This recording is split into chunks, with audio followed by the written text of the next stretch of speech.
ఏమైందే చెప్పరా విజు. ఎంత వద్దనుకున్న వచ్చి నీ తోడు ఇప్పుడు ఎంత కావాలనుకున్నా అందరంత దూరం వెళ్ళిపోతుందిరా.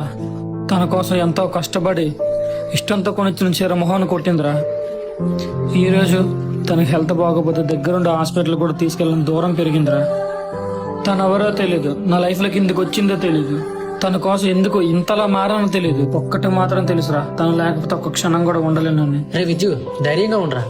ఏడు జరగాలని రాసి పెట్టుంటే అదే జరుగుద్ది. మధు ఎలా ఉంది, తగ్గిందా? తగ్గింది. అన్నయ్య బాగానే చూసుకున్నాడైతే. వాడు చూసుకోవడం ఏంటి నన్ను? ఏంటే అలా మాట్లాడుతున్నావు? ఇక నాకు చాలా నరకంలా ఉంది. ఇంకా వాడు అసలు మనిషేనా? ఒక అమ్మాయి ఒంటరిగా ఉందని తెలిసి కూడా వాడు తాగొచ్చి అల్లరి చేశాడు.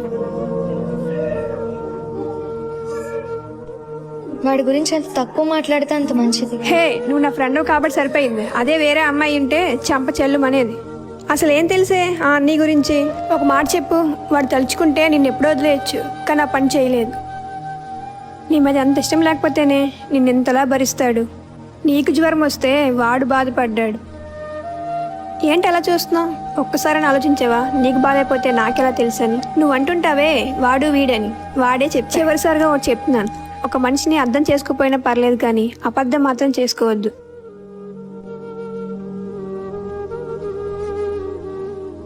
ప్రేమగా చూసుకునేవాడు రావాలనుకోవడం మన ఆశ, కానీ మనల్ని భరించేవాడు దొరకడం అదృష్టం. ఆ అదృష్టం నీకు దక్కింది.